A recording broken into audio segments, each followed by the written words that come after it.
सगळ्यांनी एका गोष्टीची जाणीव करून दिली पाहिजे. 8 भाषांचे जाणकार असलेले छत्रपती शिवाजी महाराज, संस्कृत भाषेचे जाणकार असलेले छत्रपती शिवाजी महाराज, उर्दू भाषेचे पहिले कोशकार असलेले छत्रपती शिवाजी महाराज, या देशामध्ये नव्यांदा समुद्रात आरमार उभा करणारे, स्वतःच्या आरमार जालामध्ये सगळ्या जातीपातीची माणसं सामावून घेणाऱ्या एकमेव त्या काळातला राजा म्हणजे छत्रपती शिवाजी महाराज आहेत. एका इतिहासकारानं फार सुंदर लिहिलंय, अख्ख्या भारताच्या इतिहासात 2च मराठ्यांनी स्वतःचं राज्य उभा केलंय. एक 12व्या शतकात यादवांचं राज्य आणि 16व्या शतकात भोसल्यांचं राज्य. याच्या पलीकडे मराठ्यांचं राज्य महाराष्ट्र. की व्हिएतनाम सारखं एक छोटं राष्ट्र आहे. व्हिएतनाम हा फार छोटा देश आहे, पण त्या व्हिएतनामनं अमेरिकेसारख्या बलाढ्य राष्ट्राला हरवलं. ज्या अमेरिकेकडे भरपूर बॉम्ब आहेत, पिस्तूल आहेत, आण्विक अस्त्र आहेत, क्षेपणास्त्र आहेत, त्या अमेरिकेला व्हिएतनाम सारख्या छोट्या राष्ट्रानं हरवलं. जगातले सगळे पत्रकार गोळा झाले. प्रत्येक पत्रकारानं विचारायला सुरुवात केली, सांगा अमेरिकेसारख्या बलाढ्य राष्ट्राला तुम्ही कसं हरवलं. त्यावेळी व्हिएतनामचा राष्ट्राध्यक्ष त्या पत्रकारांना सांगतोय, अरे अमेरिका फार मोठा आहे, अमेरिका बलाढ्य आहे, अमेरिकेकडे भरपूर पिस्तूल आहेत, बॉम्ब आहेत, हे तुमच्या नजरेमध्ये आहे. आमचं राष्ट्र छोटं राष्ट्र आहे, पण युद्ध चालू असताना मी स्वतः जगाच्या पाठीवरच्या एका महापुरुषाचं चरित्र वाचत होतो. तो महापुरुष म्हणजे छत्रपती शिवाजी महाराज आहेत. म्हणून आम्हाला हा विजय शक्य झाला. साधी गोष्ट आहे का? अहो, व्हिएतनाम सारखं छोटं राष्ट्र अमेरिकेला हरवत आहे. त्याच व्हिएतनामच्या हो ची मिन्न नावाच्या राष्ट्राध्यक्षानं मरताना त्याच्या मृत्यूपत्रात लिहिलंय, अरे मी मेलो तर माझ्या समाधीवर माझं स्वतःचं नाव कोरा अगर न कोरा.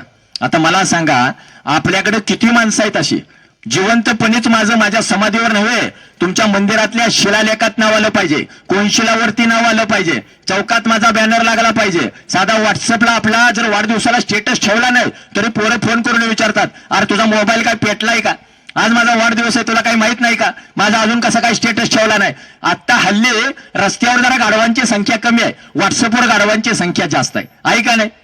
घरात उताना पडून सगळे स्टेटस ठेवत असतात, अपने गली में कुत्ता भी शेर बन जाता है. ह्याला याच्या गल्लीत कोण काळे कुत्र ओळखत नसते आणि ते स्टेटस ठेवते, अपने गली में कुत्ता भी शेर बन जाता है.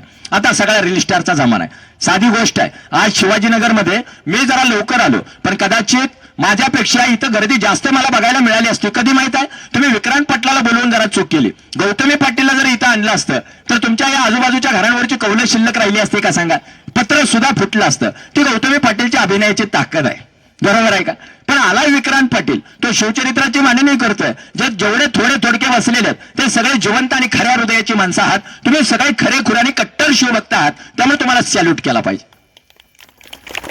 नाहीतर या माता भगिनींना पहिल्यांदा सॅल्यूट केला पाहिजे. का तर 7 ते 11 ही वेळ कशाची आहे, तुझ्या जीव रंगलापासून जीव झाला येडा पिसापर्यंत हा सगळा मालिकांचा खुराक आहे.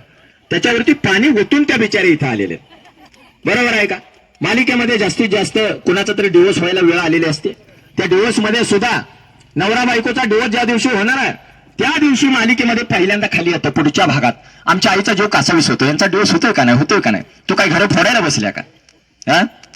परत दुसऱ्या दिवशी येतं, त्या कोर्टामध्ये डिवोर्स साठी बायको येते, नवरा येतो, वकीलच आलेला नसतो, परत खाली येतो पुढच्या भागात, आमच्या आईचा जीव कासावीस, रात्रभर तिला झोप लागत नाही, अरे ह्याचा डिवोर्स होतोय का नाही.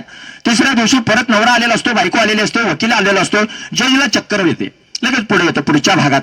पण अचानक तिसऱ्या दिवशी सगळे येतात, नवऱ्याला चक्कर येते, दवाखान्यात नेलं जातं, तो कोमात जातो आणि 3 महिने बायको त्याला दवाखान्यामध्ये बघायला जाते. बघून नवऱ्यावर तिचा जीव जडतो, तिचाही नवऱ्यावर जीव जडतो आणि मग डिवोर्स कॅन्सल होतो. आमची आई म्हणते, अरे यांचा डिवोर्स का नाही झाला. घरे फोडणारी संस्कृती मालिकांमधून जन्माला घातली जाते, घरे जोडणारी संस्कृती आमच्या महापुरुषांनी या मातीमध्ये जन्माला घातलेली आहे.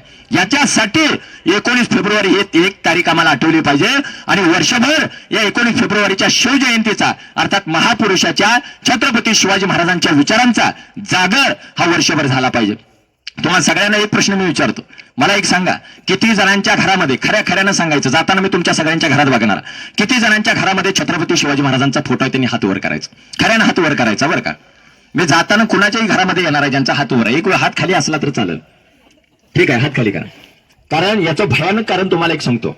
आता थोडं देशामध्ये जातीपातीचं सगळं तुम्हाला बघायला मिळतंय, पण मी परवा एका गावात व्याख्यानाला गेलो, तिथं मला असं कळलं शिवजयंतीच्या दिवशी की एका छत्रपती शिवाजी महाराजांचा एक फोटो ठेवा, तर ते म्हटलं सगळ्या कुलदैवतांचे फोटो आमच्या घरामध्ये आहेत. त्यांना म्हटलं कुलदैवताचं जरूर ठेवा, पण एका गोष्टीची जाणीव ठेवा, या देशामध्ये 33 कोटी देव आहेत, पण 33 कोटी देवाची पलटण एका बाजूला आणि देशातल्या सगळ्या देवांचे जे देऊळ आहेत, जे मंदिर आहेत, त्या मंदिरांमध्ये ते देव सुरक्षित करायचं काम एका महापुरुषाने केलेलं होतं. त्या महापुरुषाचं नाव आहे छत्रपती शिवाजी महाराज. याच्यासाठी छत्रपती शिवाजी महाराज आपल्या घरात असले पाहिजेत. कुणीतरी म्हटलं ते देव नाहीत, मी म्हटलं देव नाहीत पण देवापेक्षा कमी नाहीत, लक्षात ठेवा. त्यामुळे छत्रपती शिवाजी महाराज हे तुमच्या माझ्या घरामध्ये असण्याची गरज आहे. त्या राष्ट्राध्यक्षानं त्याच्या समाधीवरती तेवढ्यासाठी लिहिलंय, काय लिहिलंय की मी मेल्यानंतर माझं नाव कोरा अगर न कोरा, पण त्या समाधीवर लिहा छत्रपती शिवाजी महाराजांचा मावळा इथं चिर विश्रांती घेत आहे. कुठं लिहिलंय? व्हिएतनाम मध्ये. आजही तुम्ही व्हिएतनाममध्ये जर गेला तर त्या समाधीवर तुम्हाला ते बघायला मिळेल. पुढे बरोबर 10 वर्षांनी त्याच व्हिएतनामची मादाम बिन्न नावाचे राष्ट्राध्यक्ष आपल्या देशामध्ये आले. त्यावेळी आमच्या भारताचे परराष्ट्र मंत्री होते बाबू जगजीवनराम. बाबू जगजीवनराम यांना तिनं सांगितलं तुमच्या देशाची मला ओळख दाखवा. बाबू जगजीवनराम यांनी त्यांना दिल्लीतला लाल किल्ला दाखवला, महात्मा गांधीची समाधी दाखवली, बरंच काही दाखवलं. आणि त्यावेळी ते बाबू जगजीवनराम म्हटलं संपला माझा भारत, याच्या पलीकडे माझा भारत नाही. तर त्यावेळी ते मादाम बिन्न म्हणते अहो मला तुमच्या देशातला रायगड बघायचा आहे. ते म्हटलं रायगड हिला कसा काय माहित, हे तर ही व्हिएतनाम मधून आली, त्यातल्या त्यात माझ्या देशातल्या महाराष्ट्रातला रायगड तिला कसा काय माहित. तिला विचारलं कसं काय माहित, तिनं सांगितलं अहो माझ्या देशामध्ये कधीतरी या, माझ्या देशातल्या माजी राष्ट्राध्यक्षांच्या समाधीवरती लिहिलंय महाराजांचा मावळा इथं चिर विश्रांती घेत आहे. बाबू जगजीवनराम यांचा नाईलाज झाला, तिला रायगडला आणलं. रायगडला आणल्याबरोबर तिनं थोडी माती मुठीत घेतली आणि तिच्या बॅगेमध्ये भरली. आता बॅगेमध्ये ज्यावेळी भरली त्यावेळी काही पत्रकारांनी विचारलं ही माती कुठे घेऊन चाललाय. त्यावेळी ती म्हणाली तुमची माती शूरवीरांची आहे. इथं छत्रपती शिवाजी महाराज जन्माला आलेत, इथं छावा जन्माला आलाय छत्रपती संभाजी महाराज. ही माती मी माझ्या देशाच्या मातीत नेऊन मिसळणार. कदाचित माझ्या देशाच्या मातीमध्ये असे शूरवीर जन्माला आल्याशिवाय राहणार नाहीत, म्हणून ही माती मी माझ्या देशामध्ये नेणार. ज्या मातीची किंमत बाहेरच्या देशातल्या लोकांना आहे त्या मातीची किंमत तुम्हा आम्हाला नाही.